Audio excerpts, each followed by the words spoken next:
I remember the first thing I saw when I opened my eyes, the pale ceiling tiles of a hospital room. My chest burned with every breath, my body stitched back together after surgery I wasn't sure I'd survive. The doctors told me I had been unconscious for days. What they didn't tell me but what I would soon discover was that while I fought for my life, my own son was fighting for something else, my house. Michael had always been ambitious, but lately that ambition had twisted into something darker. While I lay helpless under the blinding lights of an operating room, he forged my name and sold the family estate I had built with my late wife, Margaret. To him, it must have felt like victory, millions of dollars in his pocket and his father too weak to notice. But Michael never understood the truth. The house was only one brick in a fortress much larger than he could imagine. What he thought he had stolen was nothing compared to what still belonged to me. Because Margaret, God bless her foresight, had left behind more than just walls and land. She had left me the keys to an entire city. The nurse wheeled me to the curb, and the first breath of afternoon air felt like a mercy. I insisted on standing on my own, if only to remind my legs they still belonged to me. Michael took the handles from the nurse with a bright, booming, "I've got it," as if volume could pass for care. Sophie hovered 2 steps behind, her perfume arriving a beat before she did, expensive, practiced, a little too sweet. "Dad, you look great," Michael said. "Like a new man." "New parts," I muttered, patting the line of bandages beneath my shirt. "Same man." Our driver pulled up to the Hale house, white brick, black shutters, a porch Margaret insisted we stain every second spring because wood should glow. She was stubborn about details like that. I stepped out slowly, the cane Michael had insisted I use more for show than need, and let my eyes adjust to the familiar symmetry. The hedges were clipped tight. The brass door knocker gleamed like a medal. If I squinted, I could almost convince myself nothing had changed. Then we crossed the threshold. There's a particular smell that tells on a house faster than any gossip: fresh paint. It announces itself in a clean sting, like a polite slap. The foyer was immaculate in a way that didn't feel like home. Our old runner had been rolled away, the console table cleared of the small, mismatched frames Margaret collected from antique shops. In their place sat one oversized photograph of Michael and Sophie at some charity gala, black tie, white teeth, a pose that said, publication. "Surprise," Sophie sang, fluttering a hand toward the walls. "We brought in a team and did a light refresh. You'll love how bright it feels." I nodded, the way doctors nod when you claim you never skip your medication.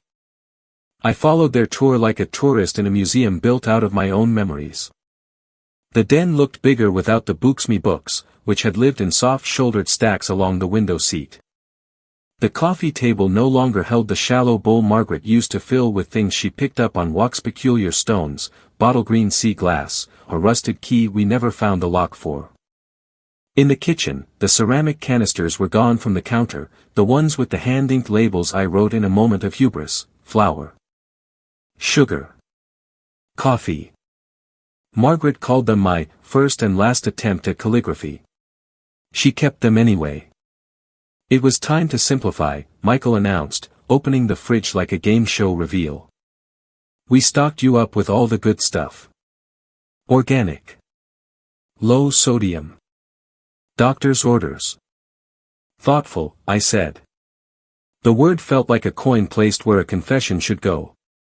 "We ended in my office, if you could still call it that." The blinds were half open, letting in the kind of light Margaret loved, the kind that made the oak desk look like honey and the rug look redder than it really was. But the desk was wrong. The blotter pad, mine, weathered and indented by decades of notes, had vanished. My pen stand, a ridiculous silver whale Margaret gave me for my birthday, was missing from the corner. The filing cabinet was locked. It shouldn't have been. "Cleaning crew must have shut everything," Sophie chirped. "You know how they are. Overzealous." Michael Hale clapped his hands once, too quickly. "We'll let you rest. Big day. We'll come by tomorrow to check on you." "Of course," I said, holding their eyes longer than politeness required. "Tomorrow." They left in a hurry that couldn't decide whether it was efficiency or escape. The door clicked closed. The house exhaled. I waited for the quiet to settle. Then I listened. Silence tells you where to look. That trick never left me. In accounting, the missing page makes more noise in the mind than a cabinet full of receipts. I started with the desk-empty drawers, neat to the point of insult. I crouched at the safe behind the lower bookshelf. The tumblers obeyed my fingers, old companions. Inside, my passport lay where it should, clipped to an elastic band with a few bearer bonds I'd keep even in a world on fire. The trust binder I was looking for wasn't there. Not yet. It wouldn't be. Margaret kept the deepest locks in places no thief thought to check between ordinary things. I pushed back to standing and felt the dull tug across my chest. Slow down, old man. I took my own counsel and walked the perimeter of the room with a hand trailing the wainscoting, a habit Margaret used to mock as piano fingers. On the credenza, one of our wedding photos was missing, the candid one where she's laughing, head tipped back, mouth wide. I'd chosen that frame for this room because it was impossible to feel sorry for yourself in its presence. Gone now. Replaced by nothing. I stepped out to the driveway to breathe. The afternoon had sharpened into evening, and a light wind lifted the edges of the maple leaves. That was when the first piece of proof betrayed itself, not with a shout, but with a papery whisper. A sheet slid out from the gap of Michael's leather briefcase lying unzipped on the back seat of his SUV, the corner curling like a finger. I looked up the street, then reached in and pinched the page free. A printed email. Subject line, Final Appraisal 41, Hawthorne Lane. My address. The body was efficient, sterile, the way expensive firms talk when they're very sure of themselves. It listed measurements and market comps, the kind of numbers that put smugness in a broker's step. My eyes dropped to the figure in bold at the end, the one that reduces a life to a neat total.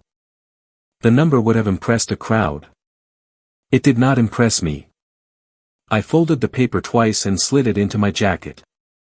Back inside, I powered on the desktop gently, as if it were an accomplice I needed to coax.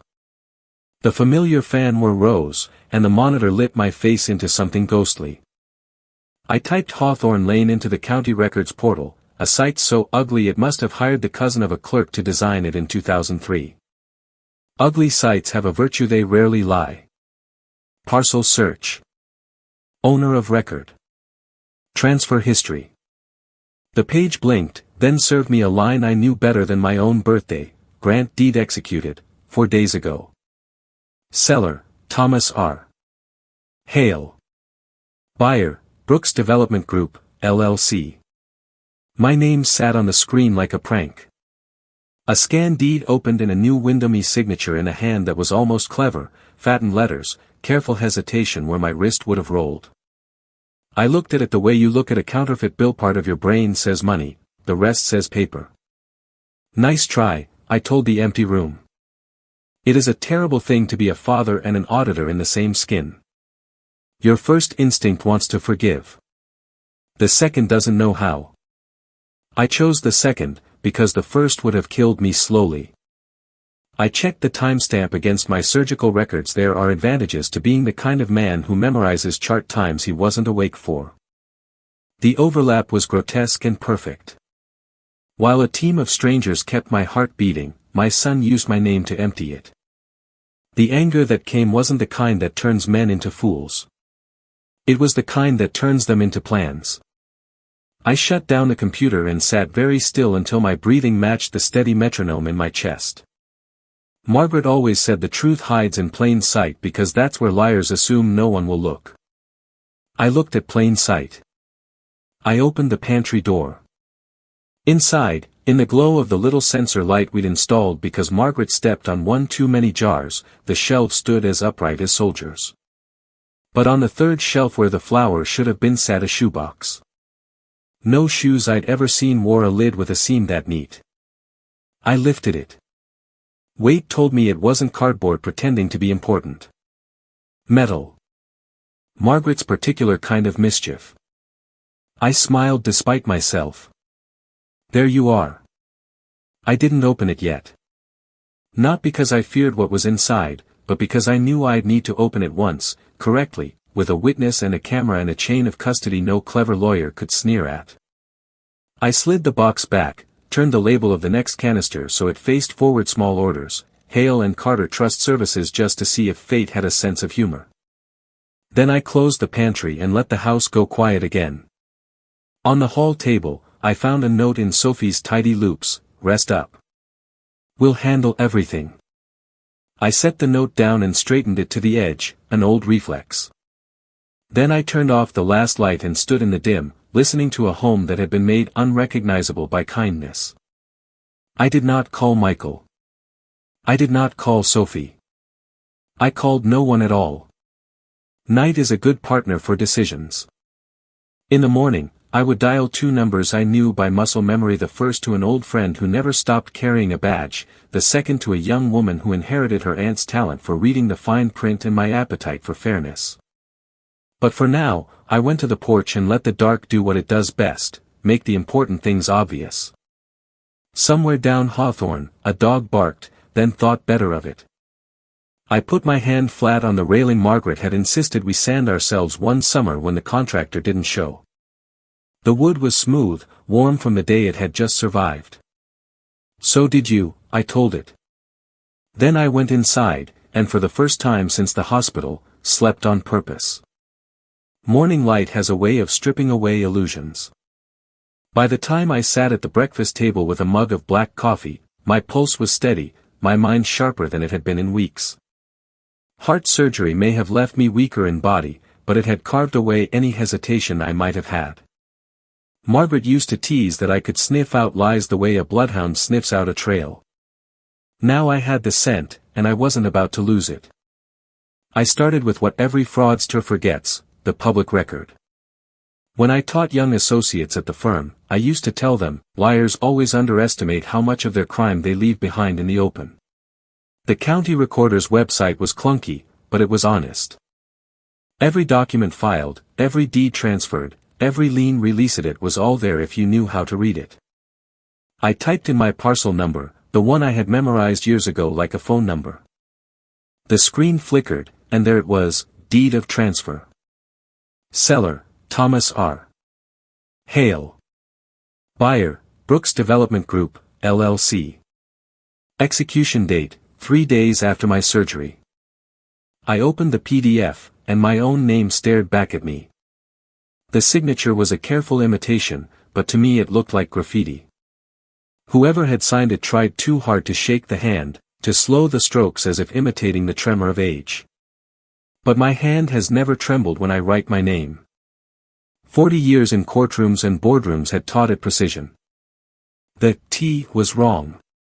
The H slanted where mine always stood straight. To a stranger, it was convincing.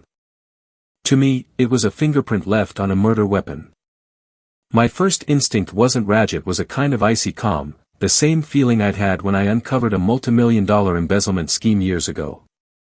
Rage is sloppy. Calm is lethal. I leaned back in my chair, the faint ache in my ribs reminding me that I was on borrowed time. Michael must have used a power of attorney, slipped in front of me when I was half sedated, shoved a pen into my hand for some routine hospital paperwork. That would explain the notary's seal on the deed. It was legal theater, staged while I was too far gone to protest. And that was the part that stung most. He hadn't just stolen from me, he had counted on my weakness. He had bet on my death. I didn't call him. Confrontation is what amateurs do. Instead, I opened a blank ledger on my desk and wrote at the top, Case File Hale v. Hale. Old habits die hard. Beneath it, I listed the first entries. Evidence 1, printed appraisal email. Value, $3.8 million. Evidence 2, county deed transfer. Signature forged. Evidence 3, timeline overlap, execution date versus surgical records. It looked clinical on paper, but that was the point. Stripped of emotion, the betrayal was easier to handle. That night, sleep was a cruel stranger. I lay awake, listening to the ocean's hum beyond the window. Margaret and I used to fall asleep to that sound, her head on my shoulder, her breath sinking with the tide. Now it only counted seconds, tick-tock, each crash reminding me that time wasn't mine to waste. At 2 a.m., I got up and walked back to the office. This time I went beyond the county site. Zillow. Redfin. Realtor.com. All of them showed glossy photos of my home bathed in sunset light, captioned with words that cut deep, sold. 3 days after my heart was opened on a surgeon's table, my son had closed a deal on the house I built with my wife. I expected anger, maybe grief. What I felt instead was resolve. Numbers never lie, and now I had them on my side. I printed everything, stacked it neatly, and slid it into a manila folder. The file was thin, but it would grow. It always did. Before dawn, I walked through the house again. The walls still echoed with Margaret's laughter if I listened closely enough. My fingers brushed the frame of the pantry door, where the shoebox still sat hidden behind jars of flour. I didn't open it. Not yet. Timing, like leverage, is everything. By the time the sun rose, I had made my choice. This wasn't about recovering a house. It was about restoring balance.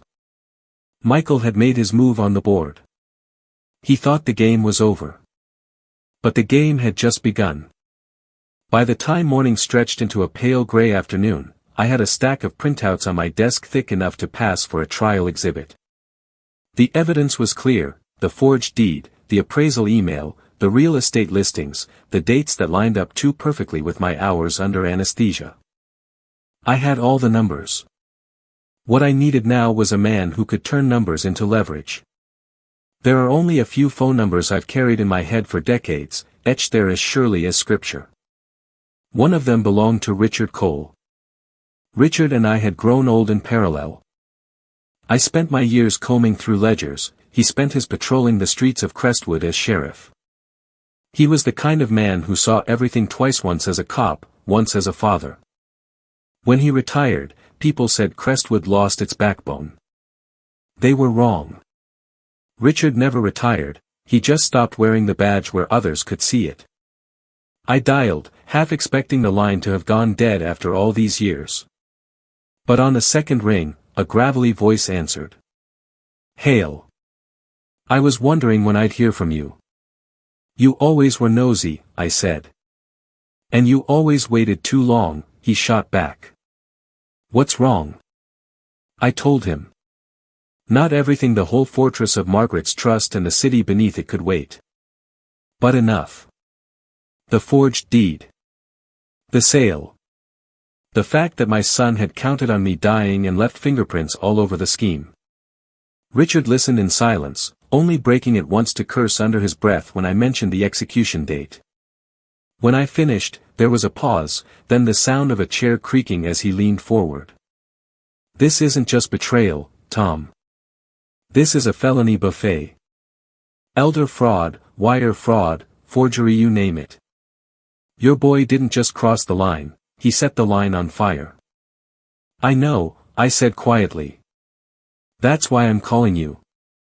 I don't want a shouting match with Michael. I want a case. Solid enough that even his slickest lawyer can't wiggle out of it." Richard chuckled, though it carried no humor. "Still the accountant. Still turning blood into ledgers. All right. First rule, you don't confront him. You don't give him a hint you're onto him. Let him think you're the same old man. Frail, grateful, blind. That's your camouflage." I pictured Michael's smug face, the way he patted my blanket in the hospital like I was a child. Camouflage, indeed. "What do you need from me?" I asked. "I'll reach out to some folks in the recorder's office, see if that notary seal is worth the paper it's stamped on. I'll also put feelers out with the DA. They'll need a package of evidence, but if half of what you're saying holds, they'll salivate over this. In the meantime, you start pulling every document Margaret ever touched about that house. She was a hell of a lot sharper than your son, God rest her. I guarantee she left you more protection than you realize. The mention of Margaret tightened my throat, but it also lit a fuse. Richard was right. Margaret had always planned 3 steps ahead. If Michael thought he could outwit her ghost, he was more of a fool than I already knew. I'll dig, I said. Good, Richard replied. His tone softened, a shade of the man who once held my son's hand when Michael was a boy lost in the supermarket. Tom, I'm sorry. A son's betrayal, it cuts different. But you hold steady. Don't let anger drive this. Build it piece by piece, like you always did. You're not just his father now. You're his auditor. And auditors don't forgive until the books balance. The line went quiet for a long moment. I almost thought the call had dropped, but then Richard added, almost in a whisper, "We'll get him." After we hung up, I sat at my desk staring at the shoebox still tucked behind the flower jars. Margaret's shoebox. Richard's words echoed in my ears, "She left you more protection than you realize." I turned the key in my old filing cabinet. The top drawer creaked open. Inside were neat folders, each labeled in Margaret's graceful hand. Trust. Deeds. Leases. City council agreements. My breath caught at that last one. The trail wasn't just leading back to my house. It was pointing to something larger, something Michael hadn't even dreamed of. I pulled the folder free, placed it on the desk, and set my palm on the cover like a man swearing an oath. Margaret's secrets were waiting. And I was finally ready to read them. I waited until evening, when the house was still enough to hear its own bones creak. That's when Margaret always said the truth came out, when walls relaxed, when shadows told stories. I carried the key to the study like a relic, palms damp despite decades of habit. The safe was behind the 3rd row of accounting textbooks, their spines stiff with dust. My fingers spun the dial, listening for the clicks. It opened on the 2nd try, as if relieved to finally breathe. Inside, beneath the expected old passports, bearer bonds, a handful of Margaret's jewelry was the object I had half feared, half hoped to find, a green metal box, heavier than it looked. A single label, her handwriting neat as always, read, Crestwood Trust Hale Family. I carried it to the desk and opened the lid. The first layer was ordinary enough: deeds, tax records, correspondence with city officials. But as I lifted page after page, the picture sharpened. Margaret hadn't just built a household with me. She had built a fortress around everything we touched. At the bottom sat the crown jewel, a thick blue-bound agreement titled The Crestwood Irrevocable Trust.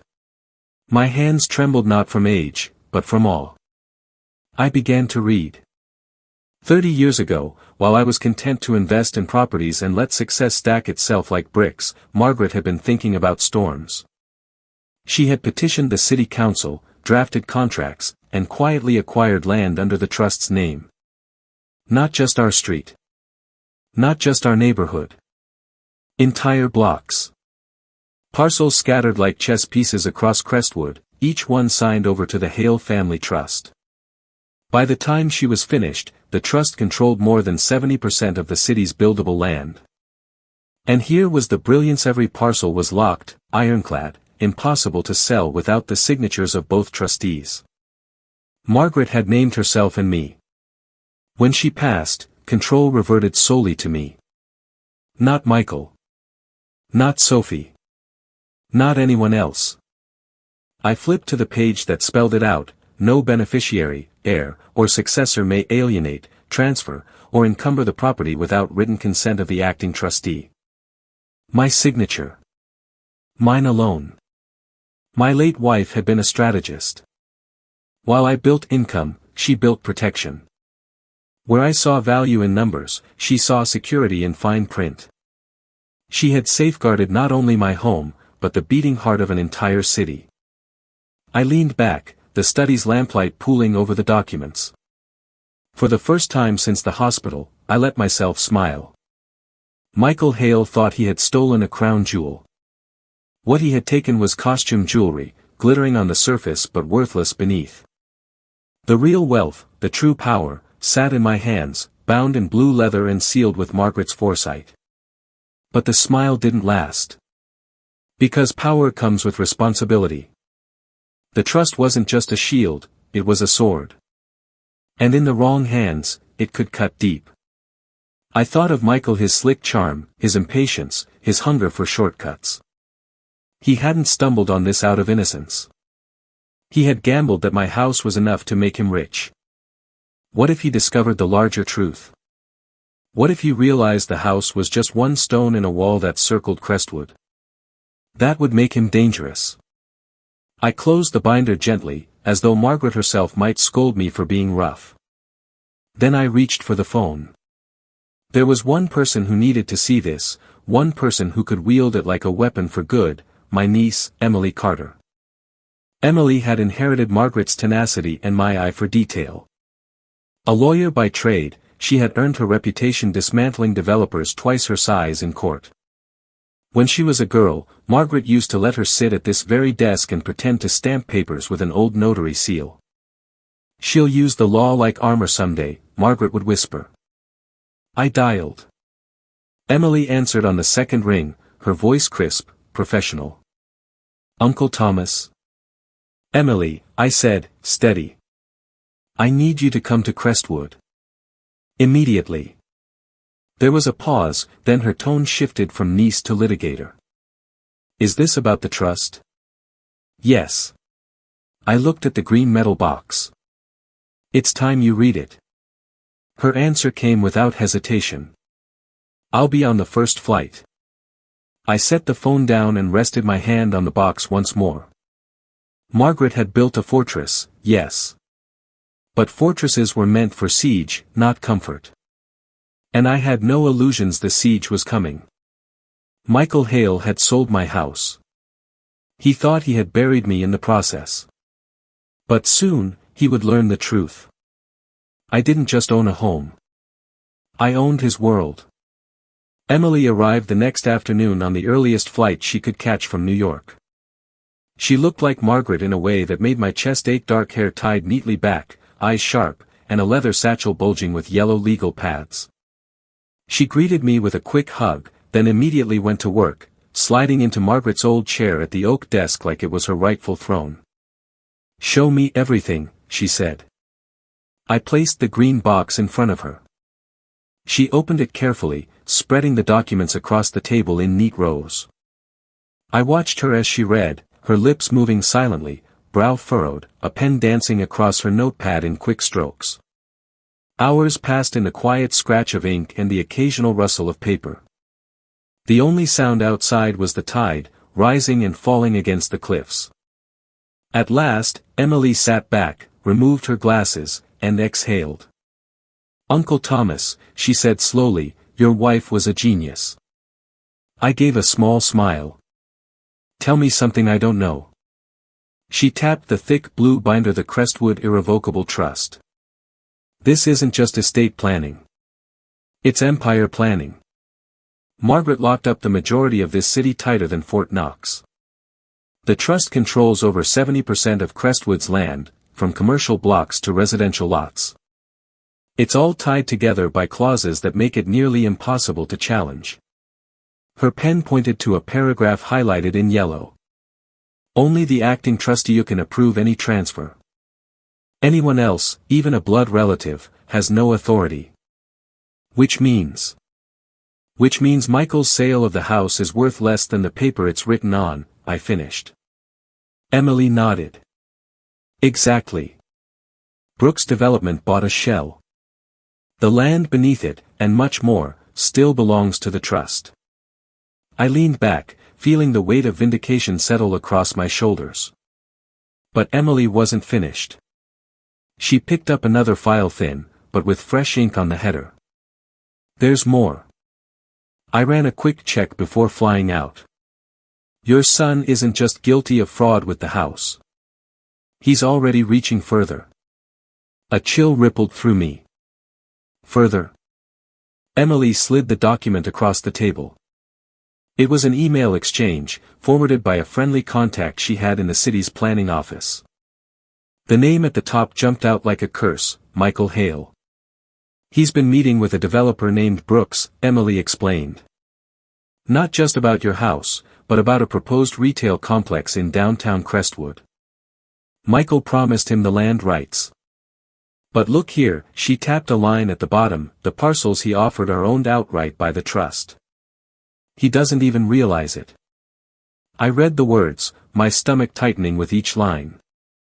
Michael wasn't satisfied with stealing a home. He was trying to sell off the heart of a city he didn't own. Emily's eyes were fierce. If this deal goes through, Brooks will think he bought prime downtown lots. But the trust makes those sales void on arrival. Brooks will come after someone, and when he finds out your son can't deliver, he'll burn him alive in court. I was silent for a long moment. Then I asked the question that had been gnawing at me since the hospital. Why? Why would Michael risk everything like this? Emily gave a humorless laugh. Because he thinks he already has. He saw your house as the crown jewel, not realizing it was just a pawn. He doesn't know Margaret built a fortress around the board. I closed my eyes. In my mind, I saw Margaret at this very desk, pen in hand, lips pressed tight as she explained clause after clause to the city council. She had known this day might come. She had prepared for it. When I opened my eyes, Emily was watching me. What do you want to do? She asked. The answer was simple. We let him keep playing. The deeper he digs, the more rope he gives himself. But when the time comes, we cut it. Emily smiled, the predator's smile of a lawyer who knew she held the winning hand. Then let's prepare the noose. She gathered the papers into folders, arranging them with meticulous care. We'll need to alert the district attorney, and we'll need airtight documentation, the deed forgery, your medical records, the trust clauses. And when the time is right, she let the words trail off. When the time is right, I finished, the police will arrive.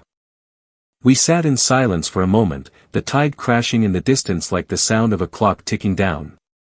Michael thought he had stolen victory. What he didn't know was that he had walked into Margaret's design, a trap built decades before he was old enough to spell his name. And I would be the one to spring it. Emily stayed 3 days without once losing the sharp edge in her voice. My kitchen table transformed into a war room, laptops glowing late into the night, documents spread in rows like soldiers awaiting inspection, coffee cups crowding the edges. Where Margaret once set flowers, Emily set statutes and case law. Richard came by on the 4th morning. He was broader than I remembered, his white hair cut short in the old sheriff style, his walk slower but still commanding. He carried a manila envelope tucked under his arm. Got something for you, he said, laying it flat on the table. Inside were photocopies of the notary logbook tied to my deed transfer. Your son hired a notary who signed the document without ever seeing you. That's a felony by itself. And here, he pulled out another sheet, bank statements. I pulled them using a friendly subpoena. Look at the date of deposit. Emily slid the paper toward me. My stomach turned. Wire transfer, $3.8 million. Recipient, Michael Hale. Date, 2 days after Thomas Hale's surgery. The smoking gun. The money trail. Emily leaned back in her chair, tapping her pen against her notepad. We now have forgery, wire fraud, elder exploitation, conspiracy to defraud a trust, and abuse of power of attorney. That's 5 felonies before I've even finished my coffee.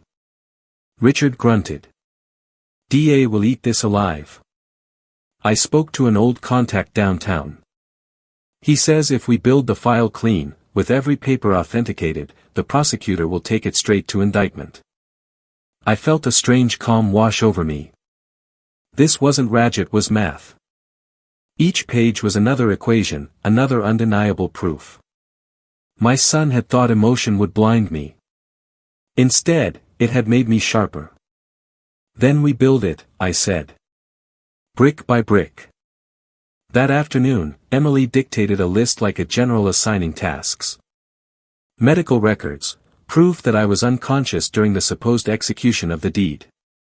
I contacted the hospital, requesting a notarized affidavit from my surgeon. Financial flowchart, my specialty.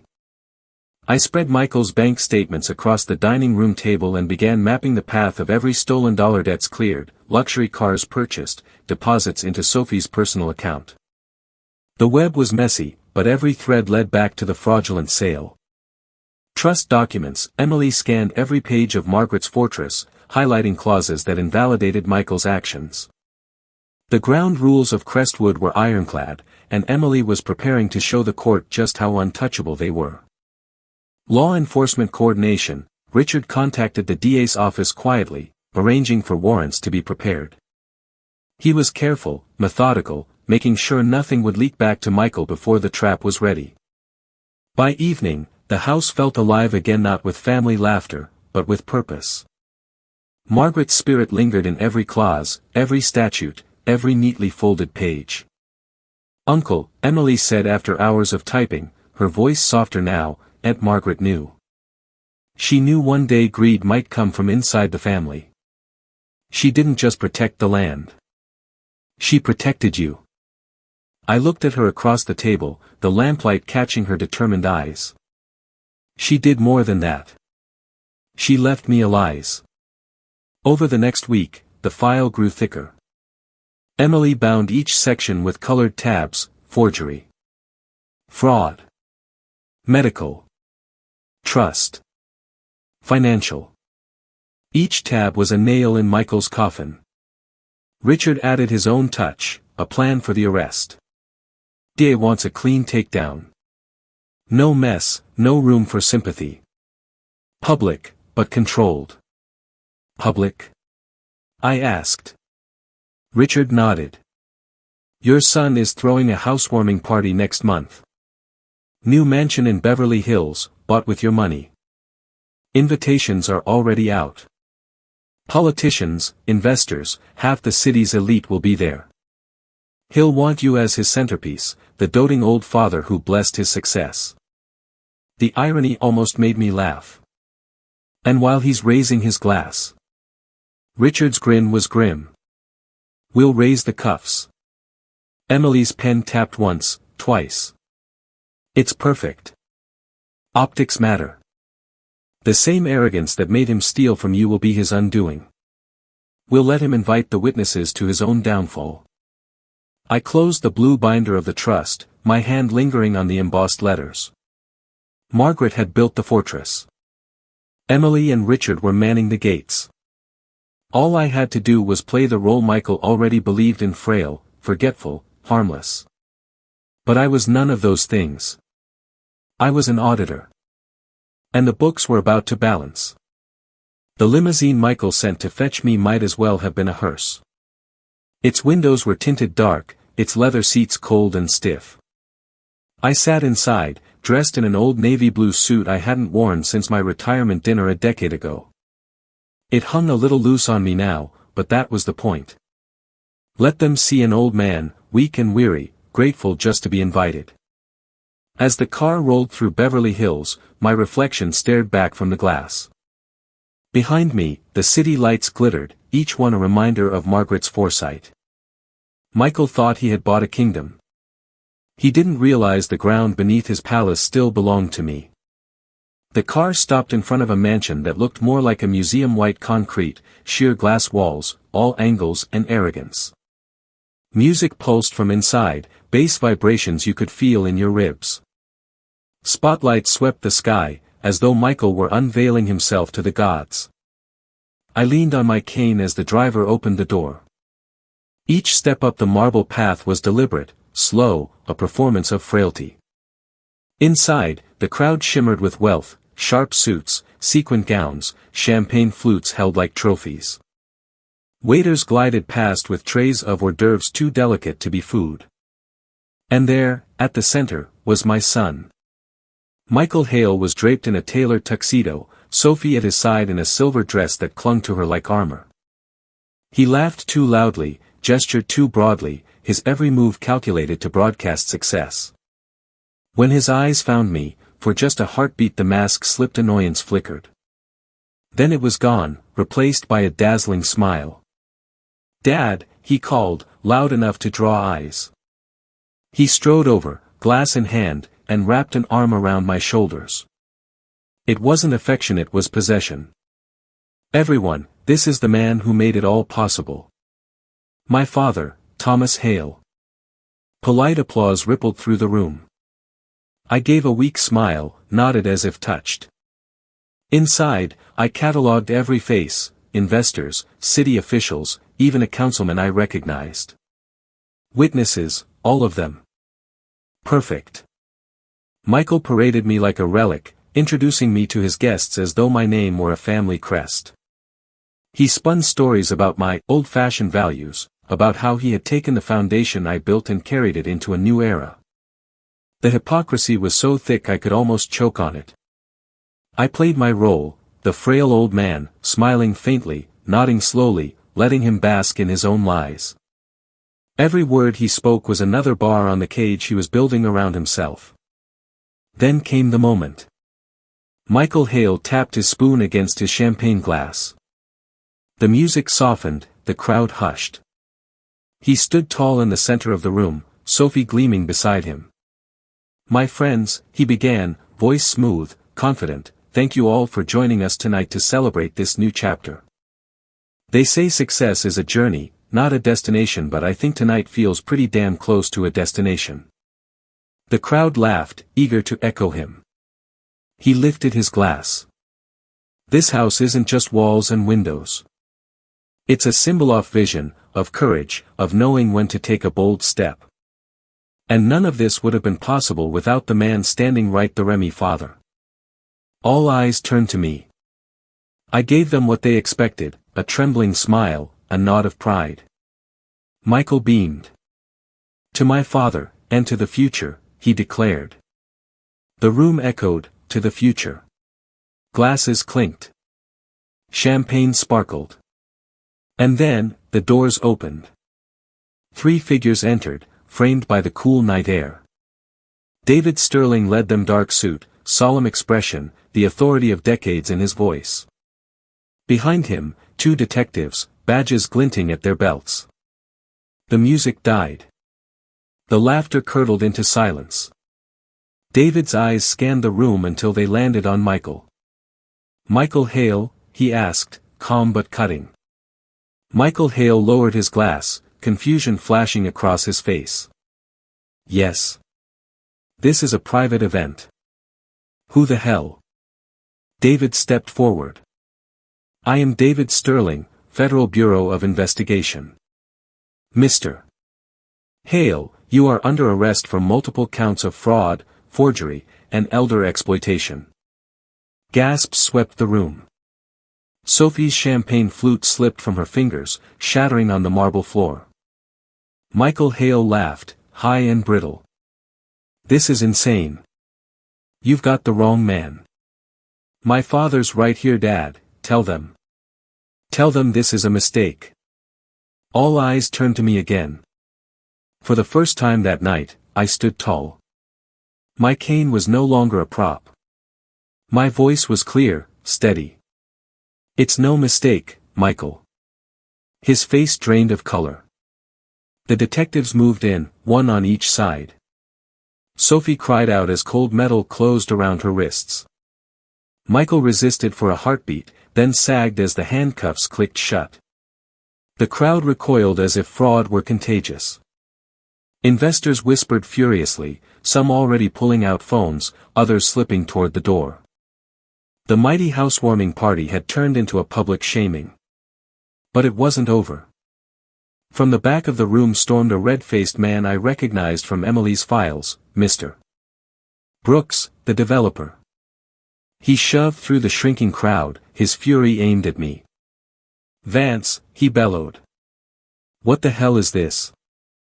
I bought your damn house. I paid millions." Before I could answer, Emily stepped forward from the shadows where she had been waiting, documents in hand. Her voice was cool, steady. You bought nothing, Mr. Brooks. The Crestwood Irrevocable Trust still owns the land. Your contract is void. What you hold is a worthless shell. Brooks froze, eyes darting between Emily, the detectives, and the handcuffs on Michael's wrists. He looked like a man watching his empire crumble brick by brick. The room was silent again. Silent but electric, heavy with the sound of a dynasty collapsing. Michael Hale stared at me as they let him out, his eyes wild, desperate. Dad, please please. You can fix this. I said nothing. Because the truth didn't need words. It was already written in deeds, in ledgers, in the steel bracelets around his wrists. The house of glass had shattered. And everyone had seen it break. The party ended in chaos, heels clattering on marble, whispers thick as smoke, investors ducking out like rats from a burning ship. But I stood still, cane in hand, watching my son and his wife vanish into the night in the custody of the FBI. The silence that followed wasn't triumph. It was something colder, cleaner. The books had begun to balance. The trial of a son. In the weeks that followed, Crestwood buzzed with headlines: local developer indicted in $3.8 million fraud scandal. Michael's photograph appeared everywhere, his mugshot replacing the glossy promotional portraits he once sent to magazines. Sophie, once the jewel of his ambition, looked small and pale in court, her diamond necklaces traded for the sterile glow of fluorescent lights. The district attorney wasted no time. Emily's file color-coded, tabbed, and bound like a blade made the case airtight. The forged deed, the wire transfers, my medical affidavit, the trust clauses Margaret had crafted decades earlier, all of it formed a fortress no lawyer could breach. Michael's defense team tried everything. They painted him as a man under stress, a son desperate to manage his father's affairs. They argued ignorance, mistake, even love. But the jury didn't see love. They saw greed. They saw betrayal. They saw a man who sold his father's house while that father's chest was cut open on an operating table. The verdict came swiftly, guilty on all counts. Michael was sentenced to 10 years in federal prison. Sophie received 7 for her role in the conspiracy. I attended the sentencing, sitting quietly in the back row. When Michael turned to look at me, I saw not the ambitious boy I once raised but a hollow man, stripped of arrogance. His lips moved, "Dad," but no sound reached me. I did not rise. I did not speak. Justice does not need applause. Brooks brought low. Mr. Brooks fared no better. The developer who thought he had bought a prize parcel discovered he had purchased a legal nightmare. His lawyers tried to fight, but the trust documents were ironclad. The land was never his. The contract was void. Emily delivered the final blow in a single letter. Brooks had 60 days to remove the house he thought he owned from Crestwood's property. The logistics were impossible. How do you move a mansion balanced on a cliff? Brooks raged, threatened, even offered bribes. But he was cornered.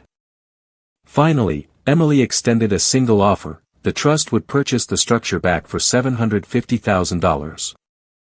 A fraction of what he had paid Michael. A fraction, but his only escape from financial ruin. Brooks signed, his signature shaking like a man writing his own epitaph. The irony was sharp. I used the very money the government seized from Michael's accounts, the same money he stole from me to buy back my own house. My son's greed had paid for my restoration. The city remains. Months later, Crestwood returned to its rhythm. I sat once again on the porch Margaret had insisted we sand by hand, the evening air cool and salty. The city stretched beyond, safe inside the fortress she had built with paper and foresight. Emily sat beside me, sipping iced tea, her eyes still sharp but softer now. "It's incredible," she said, shaking her head. Aunt Margaret thought of everything. "You realize the trust doesn't just protect the land from outsiders. It protects it from us, from the family itself."